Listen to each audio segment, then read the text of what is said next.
Film ini mengisahkan tentang seorang ibu bernama Lironan yang ingin menyelamatkan putrinya dari sebuah kutukan. Pada 6 tahun yang lalu, Ronan rupanya dikutuk karena telah melanggar suatu kepercayaan, dan akibat perbuatannya itu, kekasih dan keluarganya meninggal secara misterius. Hingga setelah kejadian mengerikan tersebut, Ronan kini hidup dalam kesengsaraan, dan ia pun memutuskan untuk meninggalkan anak yang baru dilahirkannya kepada sebuah lembaga panti asuhan yang dikelola oleh seorang laki-laki bernama Mingsha. Dan selang beberapa tahun kemudian, Ronan memiliki keinginan untuk meminta anaknya kembali dan mencoba untuk mengurus dan membesarkan anaknya sendiri. Hingga akhirnya, hari yang dinantikan itu pun tiba. Mingsha, pengelola panti asuhan yang telah menjaga Dodo selama ini, mengembalikan Dodo pada ibunya. Rasa kebahagiaan tentu terlihat di wajah Ronan ketika ia akhirnya bisa kembali berkumpul bersama satu-satunya keluarga yang ia miliki, yaitu anaknya. Oleh karena itu, semua aktivitasnya kini mulai ia rekam lewat sebuah video amatir untuk mengabadikan momen-momen bersama anaknya itu. Namun siapa sangka, belum genap sehari kebersamaannya dengan anaknya di hari itu, gangguan dan teror-teror supranatural mulai menghantui lagi keluarga kecilnya.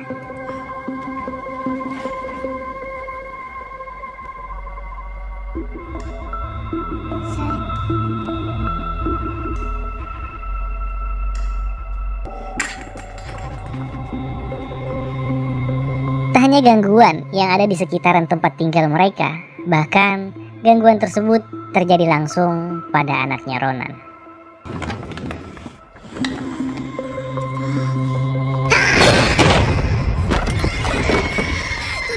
Begitu pula keesokan malam harinya, Dodo mengatakan kepada ibunya bahwa saat itu ia diganggu oleh makhluk tak kasat mata yang ia sebut sebagai penjahat.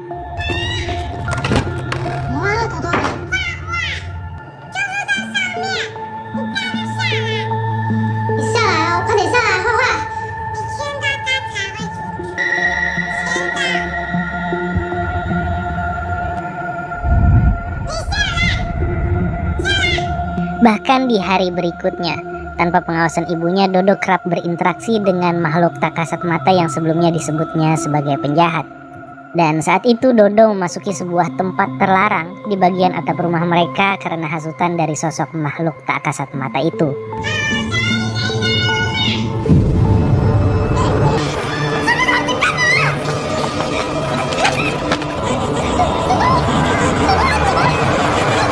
Akibatnya, setelah kejadian itu, Dodo mengalami kelumpuhan.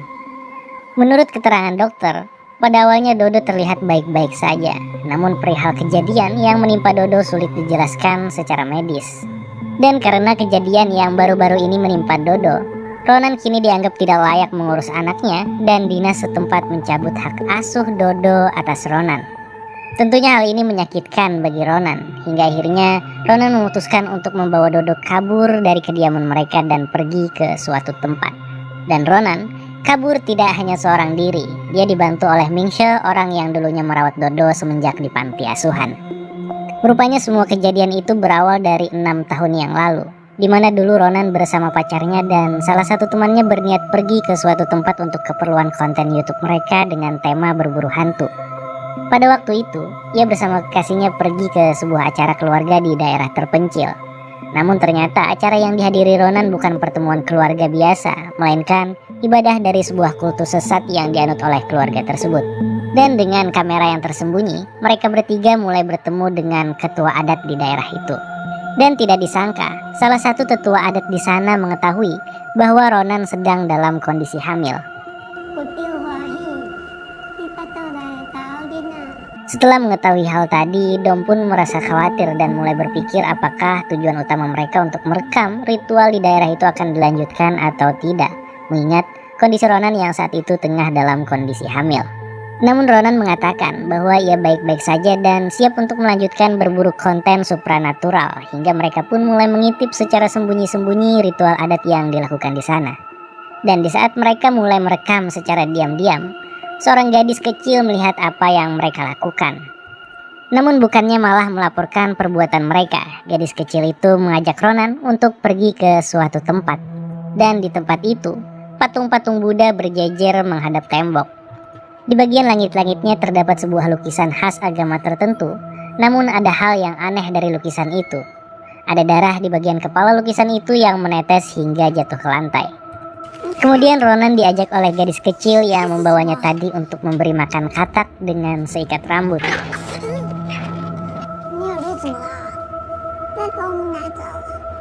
Hingga tidak lama setelah itu, tiba-tiba seluruh patung Buddha yang sebelumnya berjajar menghadap tembok kini berubah arah.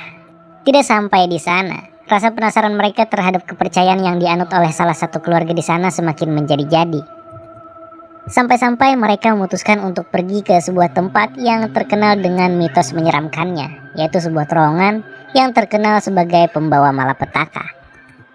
Dan akhirnya, sampailah mereka di depan terowongan yang dimaksudkan, yaitu sebuah tempat terlarang untuk dimasuki. Di mana di sana mereka melihat gadis kecil dalam keadaan pingsan yang sebelumnya bersama mereka tergeletak di depan terowongan tersebut. Hingga tiba-tiba suara tangisan bayi terdengar dari arah dalam terowongan itu yang membuat Yuan merusak paksa pintu terowongan tersebut untuk mengetahui kondisi di dalam sana.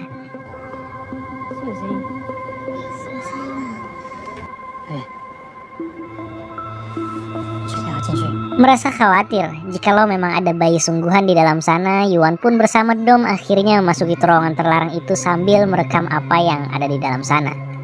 Sementara yang lain masuk ke dalam terowongan, Ronan berada di luar menunggu si gadis kecil sadarkan diri.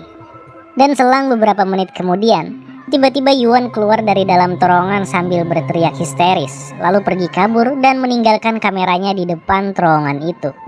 Sedangkan Dom ditemukan oleh orang-orang di sana sudah dalam keadaan tidak bernyawa lagi, dan Ronan yang merintih menangis kematian kekasihnya dimarahi oleh penduduk di sana karena mereka telah melanggar larangan yang ada di tempat itu.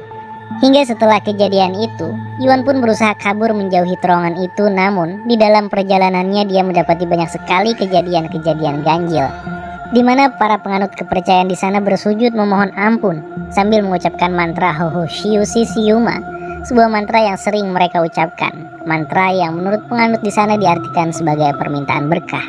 Di sana Ronan pun melihat Yuan berperilaku aneh seperti bukan dirinya.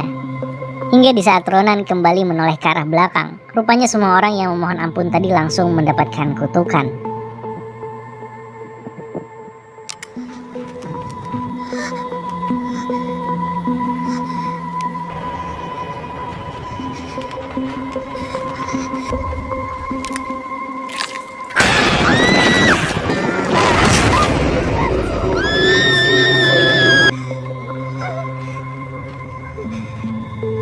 Hingga akhirnya Ronan pun kabur dari tempat tersebut. Kembali ke masa kini, setelah hak asuhnya dicabut, Ronan bersama Ming yang melarikan diri kini mencoba untuk pergi ke kediaman tabib untuk mengobati penyakit yang diderita anaknya. Di sana, tabib itu mulai melakukan sebuah ritual dengan sangat hati-hati, seolah apa yang telah dilakukan oleh Ronan pada masa lalu adalah pelanggaran yang sangat berat. Tabib itu pun mengatakan sebuah pantangan yang harus dilakukan agar ritual ini berhasil, yaitu Dodo tidak boleh dikasih makan selama 7 hari 7 malam dan meminta Ronan datang lagi 7 hari ke depan untuk ritual pelepasan kutukannya. Selama pantangan itu dijalankan, Ronan pun menghabiskan hari bersama anaknya dengan pergi ke tempat-tempat indah untuk melepaskan penat dan lelah mereka. Namun di suatu malam, Dodo mengalami demam tinggi dan Ronan bergegas membawanya pergi ke klinik terdekat. Akan tetapi semua dokter klinik yang didatanginya enggan menyuntik Dodo dikarenakan perut Dodo dalam keadaan kosong dan tidak ada makanan apapun yang masuk ke dalam lambungnya. Dan tidak kehabisan akal perjuangan Ronan untuk merawat anaknya. Akhirnya Ronan mencoba untuk belajar cara memasang infus lewat video tutorial. Hari demi hari mulai terlewati, namun kondisi anaknya Dodo semakin hari semakin parah. Ronan sadar penyebab anaknya jadi seperti ini salah satunya adalah karena kutukan, dan yang kedua adalah karena tidak makan selama berhari-hari. Pada akhirnya, Ronan yang tidak sanggup melihat anaknya terus dalam keadaan lemas, melanggar pantangan lagi dengan memberikan anaknya sesuap makanan. Di tempat lain, Mingxia mencoba memperbaiki file video rusak dari kamera Yuan ketika di dalam terowongan 6 tahun yang lalu. Dia juga menyelidiki sekte sesat di tempat itu dan juga arti dari mantra yang selalu mereka ucapkan. Dan untuk mengetahui lebih jelas tentang sekte itu dan juga arti dari mantra yang sering mereka ucapkan, Mingxia berniat untuk menemui salah satu tokoh agama Buddha yang mungkin bisa memberikan kejelasan tentang sekte tersebut. Mingxe pun sampai di tempat tokoh agama yang dimaksud, bertemu dan menanyakan arti dari mantra itu. Singkat cerita, Mingxe akhirnya mengetahui arti dari mantra itu, namun kondisi Mingxe semakin memburuk setiap melihat isi rekaman video Yuan yang sudah berhasil diperbaiki. Dan ternyata Mingxe juga terkena kutukan dan perbuatan yang di luar kendalinya, akhirnya membuatnya mengakhiri hidupnya. Sementara itu bukannya malah membaik, kondisi Dodo setelah diberikan makanan kini semakin parah. Ronan pun sadar apa yang telah dilakukannya adalah melanggar salah satu pantangan.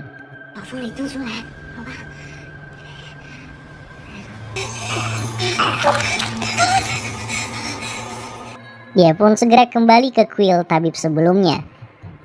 Namun ketika ia kembali ke tempat itu, ternyata sang tabib sudah dalam keadaan tidak bernyawa.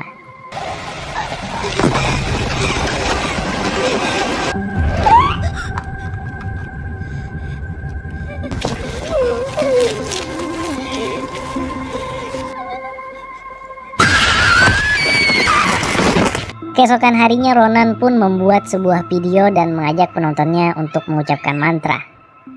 Sebuah mantra yang dipercayai Ronan adalah mantra keselamatan dan pembawa berkah, mantra yang sampai kini belum diungkap arti sebenarnya.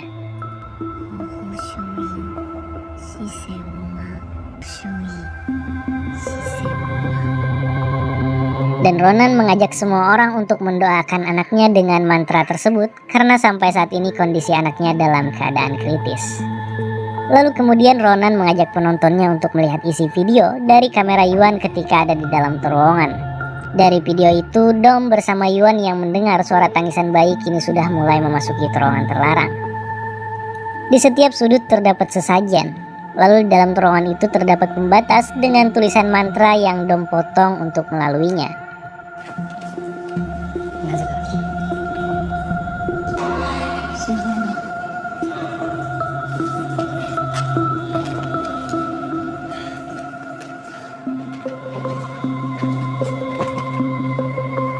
Di dalam sana terdapat banyak anakan patung Buddha yang juga dilengkapi dengan sesajen, rambut dan juga gigi yang dipersembahkan kepada dewa yang menghuni terowongan angker tersebut.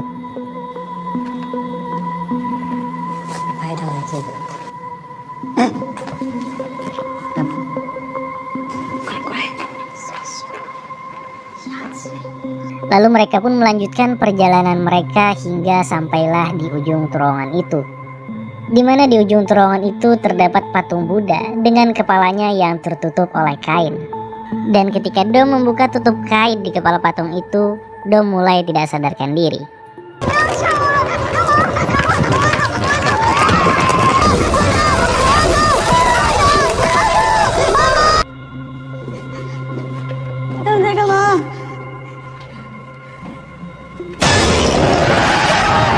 Baik Ronan, Yuan, dan Dom mereka telah melanggar larangan di daerah itu dengan memasuki terowongan terlarang, bahkan membuka tutup kain dari topeng Buddha. Dan itulah yang menyebabkan mereka dan siapapun yang ada di dekatnya juga terkena kutukan.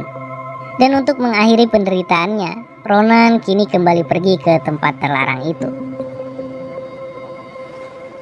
Sambil merekam aktivitasnya di dalam sana, Ronan mulai memasuki terowongan dan mulai menyusun kembali tiap sesajen yang sebelumnya berantakan, ulah dari Yuan dan Dom 6 tahun yang lalu. Hingga sampailah dia di ujung terowongan dan bertemu dengan patung yang kepalanya tertutup oleh kain.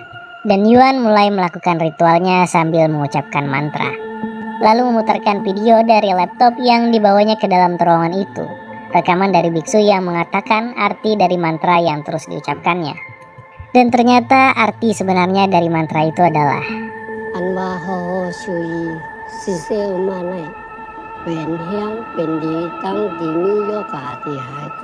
Dari awal Ronan telah mengajak penonton mengucapkan mantra itu dengan mengatakan bahwa artinya adalah permintaan berkah dan keselamatan.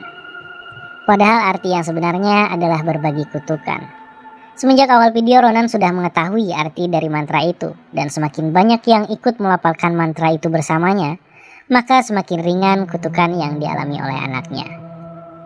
Lalu setelah itu Ronan kemudian mengajak penontonnya untuk menyaksikan apa yang ada di balik kain yang menutupi kepala patung Buddha. Ini